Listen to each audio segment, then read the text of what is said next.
Il Giro d'Italia torna a tingere di rosa le strade del Veneto e del Polesine, regalando ai suoi abitanti un evento indimenticabile. Con 4 tappe che attraverseranno la regione, il cuore pulsante della competizione sarà Rovigo, città protagonista della partenza del 23 maggio, un momento storico che riporta la corsa nel capoluogo polesano dopo 80 anni.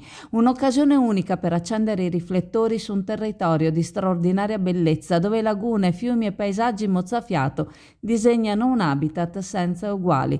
L'assessore regionale allo sport, Cristiano Corazzari, non nasconde il suo entusiasmo. Essere parte del comitato d'onore per questa tappa è un onore e un'emozione. Il comune di Rovigo ha voluto coinvolgere tutte le realtà del territorio per creare una sinergia che renda questo evento ancora più speciale. Sono certo che la carovana rosa sarà accolta con calore e passione dai veneti, trasformando il passaggio del Giro in una grande festa.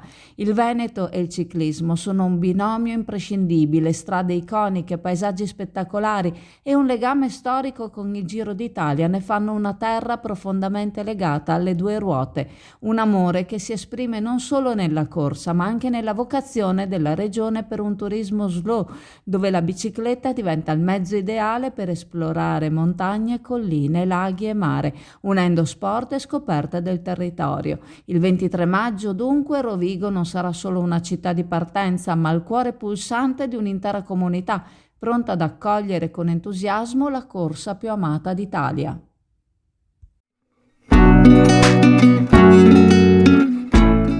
Preparati a gustare le specialità tradizionali e le novità esplosive che potrai trovare all'Indiga.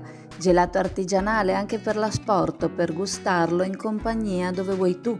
All'Indiga il gelato da passeggio più gustoso, in cono, coppetta o con lo stecco.